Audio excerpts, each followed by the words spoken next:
মবের বিরুদ্ধে কঠোর হুঁশিয়ারি দিয়ে যা বললেন স্বরাষ্ট্রমন্ত্রী সালাহুদ্দিন।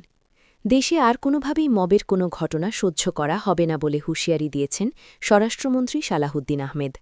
বুধবার ১৮ ফেব্রুয়ারি সরকার গঠনের পর সচিবালয় নিজের দপ্তরে মন্ত্রণালয়ের কর্মকর্তা কর্মচারীদের সঙ্গে বৈঠক শেষে সাংবাদিকদের কথা বলেন তিনি। এ সময় সালাহুদ্দিন বলেন, বাংলাদেশে মব কালচার শেষ। মব কালচারকে আর কোনোভাবেই উৎসাহিত করা যাবে না। দাবি দেওয়া থাকবে, তা যথাযথ প্রক্রিয়ায় উত্থাপন করতে হবে। মিছিল সমাবেশ করতে পারবে, ডেমোক্রেটিক কালচার অব্যাহত থাকবে, কিন্তু দাবি আদায়ের ক্ষেত্রে মহাসড়ক বন্ধ করা যাবে না। দাবি আদায়ের জন্য মব কালচার সহ্য করা হবে না। পুলিশ বাহিনীকে নিয়ে স্বরাষ্ট্রমন্ত্রী বলেন, মন্ত্রণালয় মানে বাংলাদেশের মানুষ জানেই পুলিশ। পুলিশকে জনগণের বন্ধু বানাতে হবে।